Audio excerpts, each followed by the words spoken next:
Welcome to another episode of Bravo Charlie's. This is the second episode in my grandma series. If you saw the last episode, it was on my grandma Marie and a special seasoning salt that she used to use on all of her meat dishes that I thought I would share with you because it really works great. This episode is for my grandma Louise. She's on my mother's side, my grandma Marie was on my father's side. This is Grandma Louise's $1 Million Fudge. Today joining me are my daughters, Jessica and Jordan, to help with all the chocolate and all the prep work that goes into this. The $1 Million Fudge recipe I have was typed by my grandmother on a manual typewriter back in the 50s. This is a copy of it, and it actually calls for 5-cent milk chocolate bars. So, in this video, you have to be precise with these ingredients. So I'm going to go over them specifically with you. Now when you watch this video, you will see me adding more than what I'm saying because I'm actually making 1.5 batches rather than just one batch. If you make one batch, it'll be good for one sheet pan, 13 by 9, 1 inch thick fudge. Chocolate fudge, milk chocolate fudge. This is not a peanut butter fudge, this is just a perfect milk chocolate fudge recipe. So we're going to start with 4.5 cups of sugar, 1 tall can of evaporated milk, 13 ounces. The Carnation evaporated milk now comes in a 12-ounce can, so you have to buy 2 and basically waste 11 ounces because you have to get to the 13 ounces. You can use 1/4 to 1/2 pound of nuts if you'd like in the melted chocolate mixture later if you'd like. And by the way, a KitchenAid mixer and a stainless steel bowl, because we're going to be dealing with very hot ingredients at some point, with a nice solid handle will be helpful. So you could use 1/4 pound to 1/2 pound of nuts if you'd like. You're going to use 16 ounces of marshmallow fluff. Each jar here has 7 ounces in it, so you're going to use a little bit more than 2. You are going to use 6 5-cent chocolate bars. And in case you can't calculate that to what today's are, 10 ounces of Hershey's chocolate. And 1 12-ounce bag, 1 12-ounce bag of semi-sweet chocolate chips. Not dark chocolate, not milk chocolate. Just the semi-sweet Nestle's chocolate chips. 1 bag.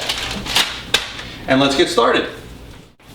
Okay, so while the girls are opening the chocolate, go ahead girls, you can start opening all the chocolate and the chocolate chips and putting those in the stainless steel container.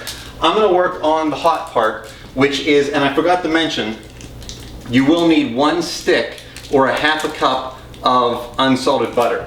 I'm actually going to do 1.5 sticks because I'm once again making 1.5 times the recipe. So over medium-high heat. This does require constant stirring so you don't burn it. If you burn this, you ruin it. And I forgot a year ago my candy thermometer broke. So I am going to use just a regular, it's an oven thermometer, but it'll still tell me when it reaches 250 degrees. We're going to bring this liquid mixture of the evaporated milk, the butter, and all the sugar, and a dash of salt. We're going to bring that to a rolling boil, get it up to 250 degrees, and we're going to make what's called a soft ball.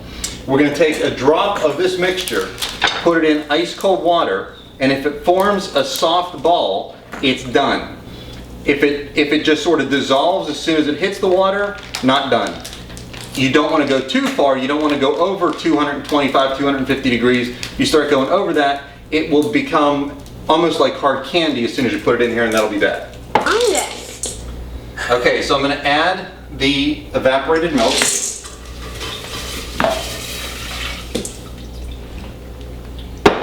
We're going to add the butter.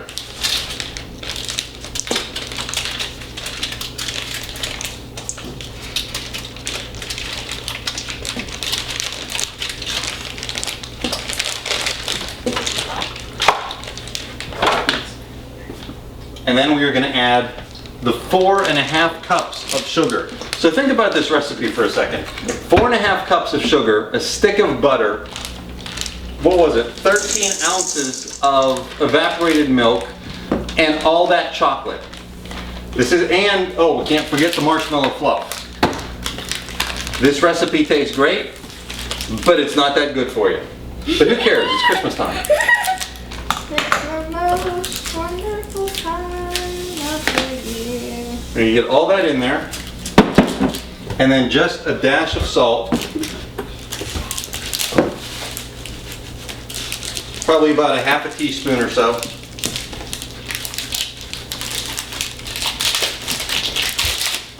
And then we're just going to start stirring this so it doesn't burn.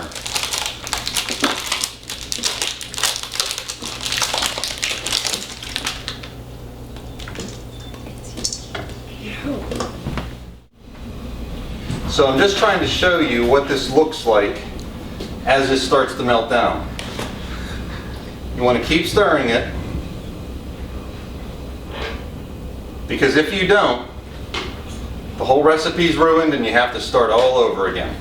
And also remember, this is extremely hot. If you splash this on you, you will end up in the emergency room. This is still coming up to temperature, so we'll come back when it starts boiling. Okay, girls, let's start taking the marshmallow fluff out. The easiest way to do this, and a quick little tip for this, is take your spatulas that you're going to use to scrape out, and spray them with Pam, just a little bit of Pam, so the marshmallow fluff slides right off. Okay, so while they are taking out the marshmallow, I will keep stirring this and get it up to temperature. What we're going to do, once this reaches the softball consistency, we're going to take this hot mixture and just pour it directly over the chocolate and marshmallow to melt everything. Wait, how much? So we're going to smear some butter on our baking sheet. I like to use the glass baking sheets rather than the metal for this. This is a non-reactive surface. So we're just going to smear this all around and get all the sides coated with the butter. I would not recommend using Pam or Crisco for this. I would just use the butter. And then that way, once you put the fudge in here, it will release easily after it is done. Okay, you can see we're up to 232 degrees. And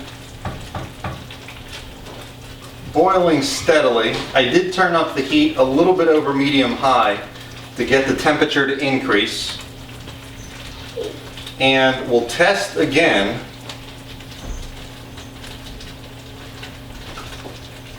Let's get one small drop. And you can see as it's going in now,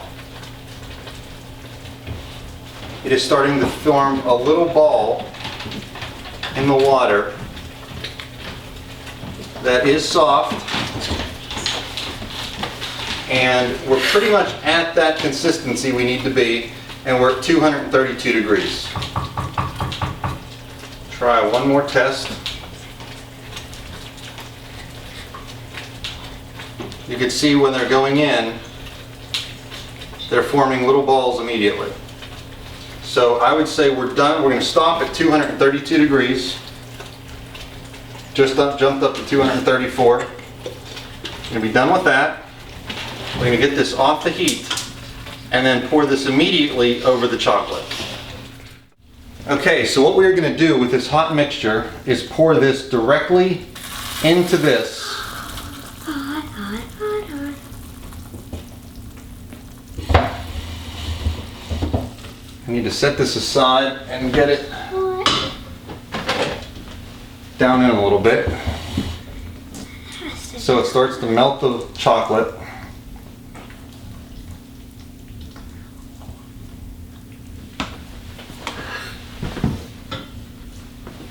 And we'll finish adding this in there.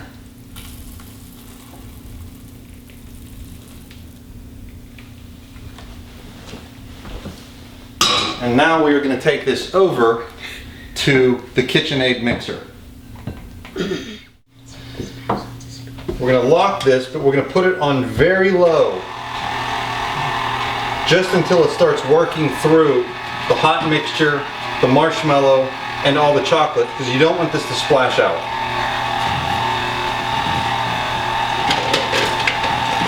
And with a rubber spatula, we will just keep pushing this down in until everything is melted evenly and mixed evenly. So now that we're getting a smoother consistency, I did move this up to level 2 on the speed, and you can see it's starting to darken up like a chocolate mixture. You gotta keep scraping down the sides. Make sure that all of the chocolate on the bottom gets pulled up into the mixture to be melted with the hot milk and sugar mixture. And then once this is poured into the Pyrex containers, we need to put this in a cool place. We are lucky right now in Pittsburgh tonight that it is 29 degrees outside. So we'll be able to set this out on the back porch to let this set up, and then we'll bring it in to cut it up into bite-sized chunks and get it ready for Christmas.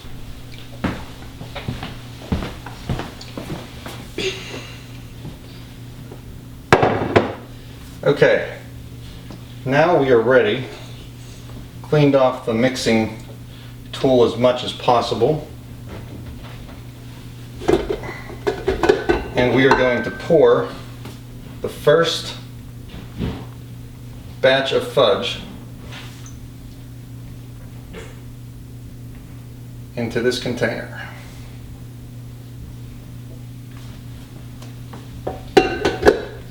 Set this one back here. Once again, remember I'm making 1.5 times the normal recipe, so I want to pour this out even. Now, if your fudge is done correctly, once it is back up to room temperature, and I always keep this kind of cool before serving it, but once it's back up to room temperature, it should literally melt in your hands. It should just be a nice, soft, chocolatey consistency. And the favorite part, as I drop chocolate all over the floor, the favorite part is coming up, and you'll see what that is. And as you can see, the favorite part is eating the fudge off the batter and the spatulas. Jordan, try not to get any in your hair. Ow. I love taking chocolate baths. Same. So there you have it. There is my Grandma Louise's $1 million fudge. Made 1.5 times the recipe, so I have some to give as a gift and a lot to keep for me and the kids. So all I'm going to do at this point is just put the lids on here. It's going to go out on the back porch to set up for about an hour or two, and then I'll bring it back in and I'll cut it into 1-inch square chunks and then set it aside for Christmas parties and gifts and my own special enjoyment, along with the kids, of course. So if you like this content, please hit the thumbs up button below. Give me a Christmas present and hit that thumbs up button below. Hit the subscribe button, come back to see more. This will be my final episode of 2015, but there's a lot more to come for 2016. So thank you for joining me. Below in the description, I will put a list of the ingredients so you have that and you can write that down for your own adventures in making fudge. If you have kids, by all means, have them help you because it is great fun. They get to open all the chocolate and the marshmallow fluff. It's a great family recipe to make. So please hit the thumbs up. Please hit the subscribe button. Down in the description, you'll find my links for Pinterest, Twitter, and Facebook. You'll find the ingredients. And I will see you again next time at Bravo Charlie's. Thanks for joining me.